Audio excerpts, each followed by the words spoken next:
अगर ना चाहते हुए भी मन में अश्लील विचार आते हैं तो बुद्ध की यह कहानी आपके विचारों को बदल सकती है।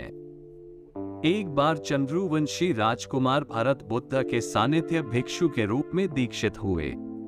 बुद्ध अपने भिक्षुओं को उपदेश देने के साथ साथ उनको भिक्षाटन के लिए भेजते थे, जहां से उनको भिक्षा मिलती। भरत को महात्मा बुद्ध ने भिक्षा लेने के लिए एक श्राविका के घर पर भेजा। भरत रास्ते में चलते हुए सोच रहे थे कि ना जाने आज खाने में क्या मिलेगा। हमेशा महल में खाने के लिए अनगिनत स्वादिष्ट भोजन मिलते थे, लेकिन आज जो भी मिलेगा उसी से काम चलाना पड़ेगा। भरत ने श्राविका के घर पर जाकर भिक्षा के लिए याचना की। श्राविका ने भरत को बैठने के लिए कहा। श्राविका जब अंदर गई थी तो भरत पुनः अपने प्रिय भोजन के बारे में सोच रहे थे। जब श्राविका भोजन लेकर आई तो भरत अचंभित रह गए। भरत अपने प्रिय भोजन को देखकर खुश हो गए। भरत भिक्षा ग्रहण करने लगे। भिक्षा ग्रहण करते हुए भरत सोचने लगे कि उनको हमेशा खाने के बाद कुछ विश्राम करने की आदत है, लेकिन आज उन्हें यहाँ से खाना ग्रहण करने के बाद धूप से होकर वापस आश्रम पहुंचना है। भोजन हो जाने पर श्राविका ने भरत को कुछ समय विश्राम करने के लिए आग्रह किया। भरत पुनः खुश हो गए। सारी इच्छाओं की पूर्ति होते देख भरत इसको एक संयोग मानकर कुछ देर के लिए लेट गए। लेटते हुए भरत सोचने लगे कि आज तो सोने को मिल गया, लेकिन मेरे सर पर हमेशा के लिए छत का साया तो मिट गया है। जब भरत सोकर पुनः उठे तो श्राविका ने कहा कि आपको जब तक यहाँ पर रहना है आप यहाँ पर ठहर सकते हैं। अब भरत समझ गए कि ये कोई संयोग नहीं है, श्राविका जरूर मेरा मन पढ़ रही है। भरत खड़े हुए। भरत ने श्राविका से पूछा, मुझे क्षमा कीजिए, पर क्या आप मेरा मन पढ़ सकती है? आप ये सब कैसे कर लेती है?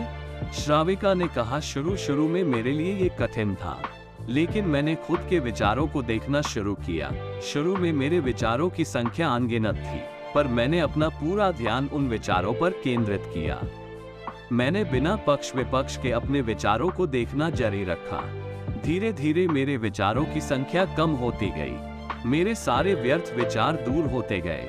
तब से मैं दूसरों के विचार पढ़ लेती हूँ। ये सब सुनकर भरत घबरा गए। भरत ने श्राविका से आज्ञा ली और वहां से निकल पड़े। रास्ते में चलते हुए भरत अपने मन के विचारों का स्मरण करने लगे। भरत के मन में श्राविका के बारे में अश्लील विचार आए। श्राविका ने भरत के बारे में क्या सोचा होगा? भरत को खुद पर शर्म आ रही थी।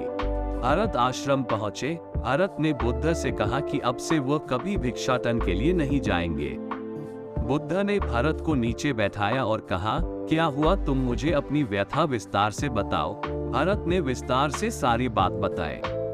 भरत की बातों को सुनकर बुद्ध ने कहा कि आज से 7 दिनों के लिए श्राविका के घर पर भिक्षा के लिए तुम ही जाओगे, लेकिन तुमको कुछ बातों का ध्यान रखना पड़ेगा।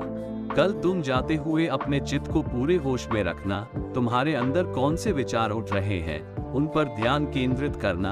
होशपूर्ण और जागरूकता के साथ ध्यान करना कि कौन सी वासना तुम्हारे भीतर उठ रही है। इन सभी का ध्यान करते हुए जाना और फिर मुझसे विचार विमर्श करना। अगले दिन भरत बुद्ध के बताए अनुसार पूरे मार्ग में अपने होश को जागृत रखते हुए चल रहा था। भिक्षु आज पूरी तरह से जगा हुए था। जैसे जैसे श्राविका का घर नजदीक आ रहा था, भरत की घबराहट बढ़ रही थी। भरत ने अपनी घबराहट को एक तरफ करते हुए बुद्ध के विचारों पर ध्यान केंद्रित किया। जब भरत श्राविका के घर पर पहुंचा तो उसके दिमाग में केवल एक सन्नाटा था, जिसके भीतर कोई वासना नहीं, कोई कामना नहीं, ना कुछ अच्छा पाने की इच्छा थी। भिक्षु भरत ने भिक्षा ली, ग्रहण की और वहां से वापस निकल गया। आज भरत रास्ते में नाचते हुए आया। आज उसको जिस आनंद की अनुभूति हुई वो अद्भुत थी। आज से पहले इस आनंद को उसने कभी महसूस नहीं किया। भरत ने आश्रम जाकर बुद्ध को प्रणाम किया। तो दोस्तों, ये थी आज की कहानी। आशा करता हूँ कि ये स्टोरी आप सबको अच्छा लगा होगा। अगर अच्छा लगा हो तो वीडियो को लाइक कर दीजिए और इस वीडियो को अपने दोस्तों में जरूर शेयर कीजिए। हमें कमेंट में जरूर बताइए कि ये स्टोरी आपको कैसा लगा। इंतजार कर रहे हैं हम आपके कमेंट का।